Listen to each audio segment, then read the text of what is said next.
तो मेहररुआ औरी के तना सताई तो हम ही झाड़ू पोछा करेनी कि हम ही झाड़ू पोछा करेनी हम ही खाना बनाई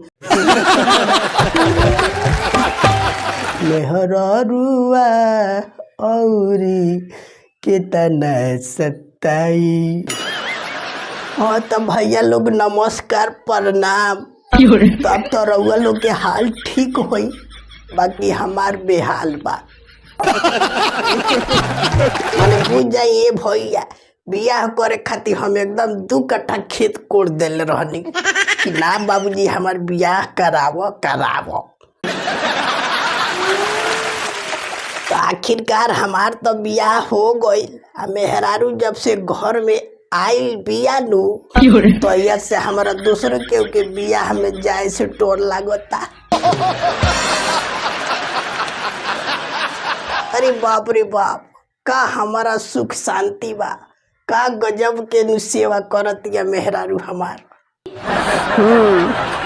ससुरा आज ले हम अपना माई के 1 लोटा पानियो पिए के ना देले रहनी, ताकि मेहरारू के 3 टाइम पलंग पर ले जाके खाना देता नी।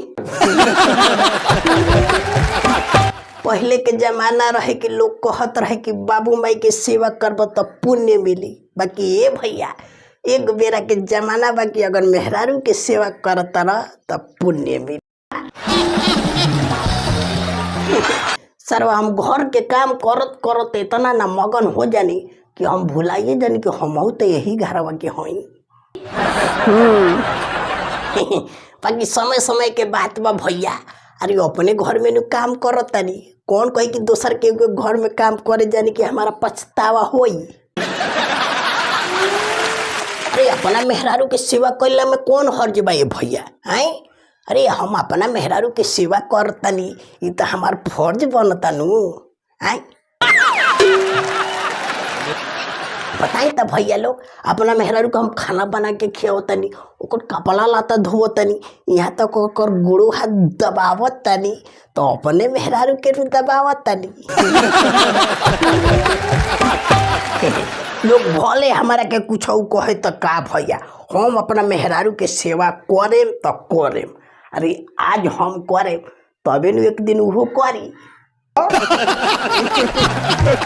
अगर ना करी तो आज हम ओकर गोड़ हाथ दबावतनी, कहीं ध के ओकर गर्दनू दबा देम।